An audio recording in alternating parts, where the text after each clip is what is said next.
Hello viewers, আসসালামু আলাইকুম। মজাদার রান্না করে সবাইকে স্বাগতম। আজকে আমি আবার হাজির হয়ে গেলাম নতুন একটা রেসিপি নিয়ে। আজকে আমি তৈরি করে দেখাবো মুখি এবং মাছের মাথা দিয়ে কিভাবে ডাল রান্না করতে হয়। এই জন্য আমি নিয়েছি এখানে 2 থেকে 2.5 কেজির মতো মুখি এবং নিয়েছি এখানে 4টা রুই মাছের মাথা এবং নিয়েছি ধনিয়া পাতা কুচি, পেঁয়াজ কুচি, কাঁচামরিচ কুচি এবং আরও নিয়েছি এখানে আদা বাটা, রসুন বাটা, রসুন বাটা, জিরা বাটা, আদা বাটা এবং নিয়েছি কিছু তেঁতুল। যদি গলা চুলকায় এই জন্য আমি তেঁতুলটা এর সাথে অ্যাড করে দিব। এখন আমি সরাসরি চলে যাব মুখিটি সিদ্ধ করতে, সরাসরি চুলায় চলে যাব। এখন আমি মুখিগুলা সিদ্ধ করতে চুলায় এসে পাতিলে দিয়ে দিলাম। আগেই পানিটা আমি গরম করতে দিয়ে দিয়েছিলাম। এখন সবগুলো মুখি আমি এভাবে দিয়ে দিব। সবগুলো মুখি আমি দিয়ে দিয়েছি। এখন ঢাকনা দিয়ে ঢেকে দেবো। মুখিগুলো সিদ্ধ করতে আমার 40 থেকে 45 মিনিটের মতো সময় লাগবে। একটা পাতিল বসিয়ে নিয়েছি। এখানে পরিমাণ মতো তেল দিয়ে দিব। দেওয়ার পরে তেলটা গরম হতে প্রায় 1 থেকে 2-3 সেকেন্ড সময় লাগবে। তারপরে দিয়ে দিব পেঁয়াজ কুচিগুলো। পেঁয়াজগুলো ভাজতে আমার 2-3 মিনিট সময় লাগবে। ভাজতে আমার 2 থেকে 3 মিনিট সময় লাগছে। এখন যাতে পুড়ে না যায় এই জন্য একটু পানি দিয়ে দিব। পানিটা দেওয়ার পরে মশলাগুলা দিয়ে দিব। 1 চামচের মতো হলুদ গুঁড়া এবং 1 চা চামচের মতো রাঁধুনি মরিচ গুঁড়া এবং দিয়ে দিব পরিমাণ মতো লবণটা যার যার ইচ্ছা মতো ব্যবহার করতে পারেন। এবং আরও দিব আদা বাটা, জিরা বাটা, রসুন বাটা। সবগুলো মশলা কষাতে প্রায় 3 থেকে 4 মিনিটের মতো সময় লাগবে।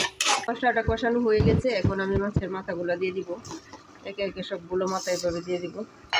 মাছের মাথাটা কষাতে আমার 10 থেকে 12 মিনিট সময় লাগবে। যেহেতু আস্তা মাথা, আমি মাথাটা কেটে দিই নাই। আপনার ইচ্ছা করলে মাথাটা কুচি কুচি করে দিতে পারেন, কিন্তু আমি আস্তাই রেখেছি। কষানোর আগ পর্যন্ত আমার অপেক্ষা করতে হবে। এখন আমি ঢাকনা দিয়ে ঢেকে দিব। সিদ্ধ করার পরে মুখিগুলা পরিষ্কার করে নিয়েছি। এখন এই মুখিগুলা হাতে চটকায় নিব। এভাবে চটকায় নিতে হবে, যেহেতু মুখির ডাল, এই জন্য আমার ভালোভাবে যাতে মিহিন হয়ে যায় ডালটা, এই জন্য এভাবে আমি চটকিয়ে নিব। এই জন্য আমি অল্প অল্প করে পানি অ্যাড করে নেব, যাতে মুখিটি চটকাইতে আমার সহজ হয়। এভাবে সবগুলো মুখি আমি চটকিয়ে নেব। চটকানোর পরে মুখিগুলো এরকম হয়ে গেছে। এখন মুখির সাথে আমি তেঁতুল অ্যাড করে দেব।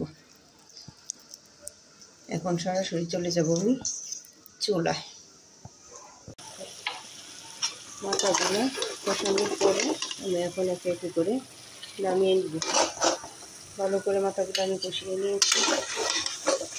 সবগুলো মাথা ঠিক একইভাবে নামিয়ে নেব। মাথাগুলো নামিয়ে নিয়েছি। এরকম হয়েছে কষানোর পরে। এখন আমি মুখিগুলো দিয়ে দিব। মুখিটা চটকায় রাখার পরে যে এরকম হয়েছে, এখন আমি দিয়ে দিই। যেহেতু মুখিটি আমি চটকায় নিছি, এই জন্য কষানোর প্রয়োজন নাই। একসাথে আমি জল অ্যাড করে দিব, পুড়ে যাবে।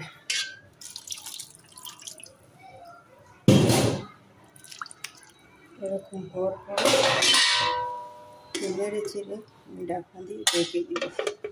এখন অপেক্ষা করতে হবে মিনিমাম 20 থেকে 25 মিনিট। ডালটা যখন এরকম ঘন হয়ে আসবে, তখন আমি মাছের মাথাগুলা অ্যাড করে দিব। সবগুলো মাছের মাথা এভাবে দিয়ে দিব। দেওয়ার পরে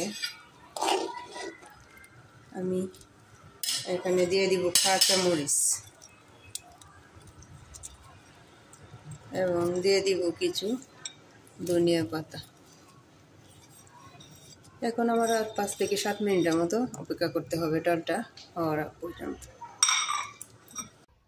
তো রেডি হয়ে গেল মাছের মাথা দিয়ে মুখির ডাল। আমার রেসিপিটা ভালো লাগলে আমার পেজে লাইক এবং সাবস্ক্রাইব করে পাশে থাকবেন। আল্লাহ হাফেজ।